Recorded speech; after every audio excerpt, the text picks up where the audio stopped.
The sudden firing of two TV hosts in the cable news world rocked the media world. Yeah, first Tucker Carlson, Fox News, then just a few hours later, Don Lemon at CNN. Here's how Fox News told its audience who tuned in to Carlson's former time slot yesterday.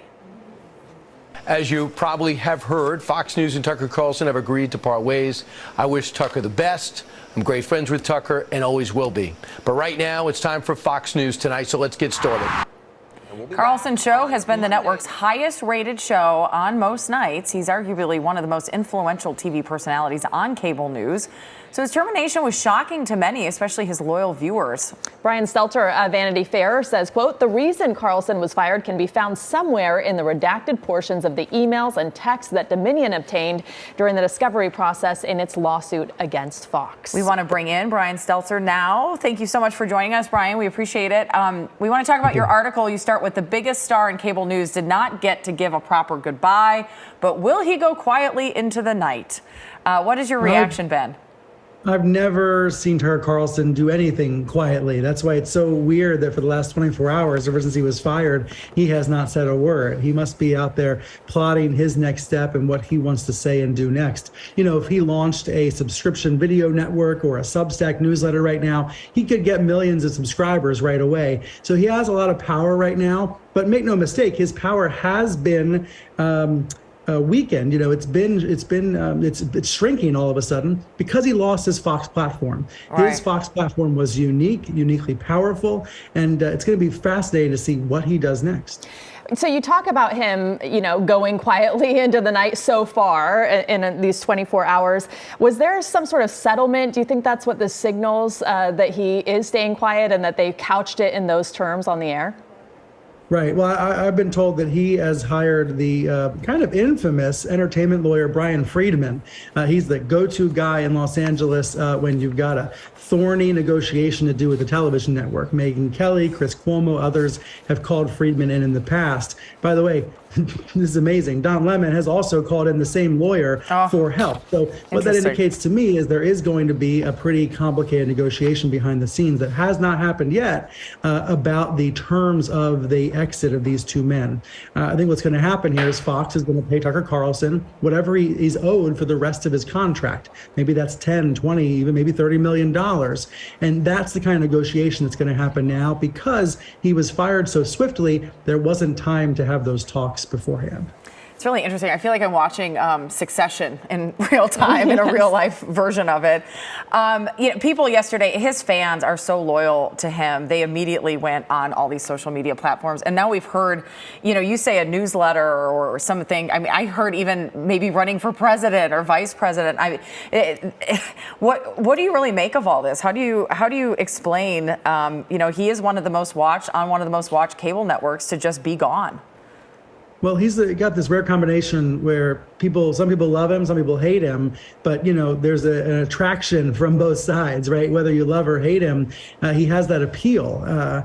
He also, you know, has thought in the past about a candidacy. That Tucker for President buzz a couple of years ago, that was real. Now, I think he decided he actually has more power on the air, on the sidelines.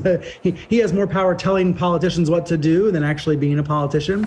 But, you know, who the heck knows now that he's suddenly out of a job. Let's switch now over to your former colleague, Don Lemon, same attorney. He's retained. His dismissal after 17 years. That was shocking and sudden. Here's how CNN this morning addressed it to viewers.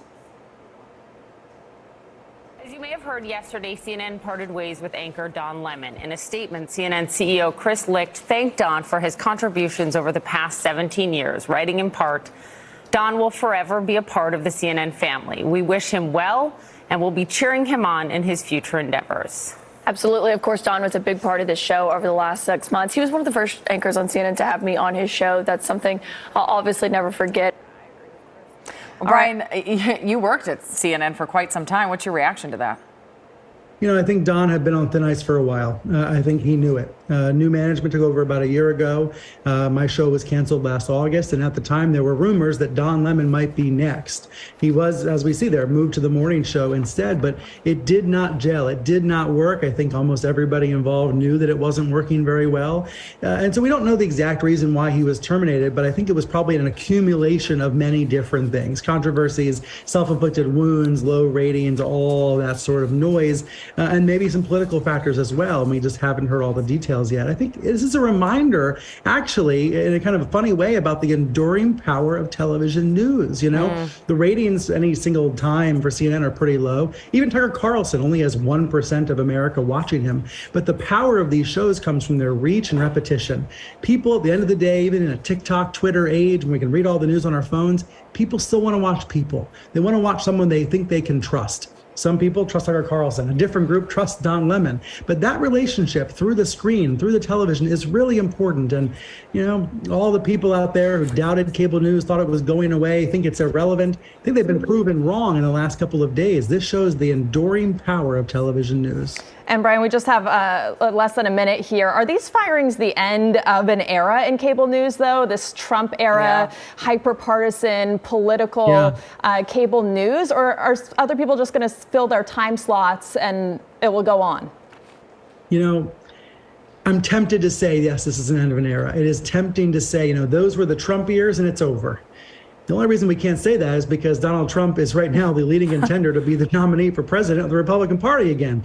So we might not be at the end. We might just be in the eye of the hurricane with no idea what's coming next.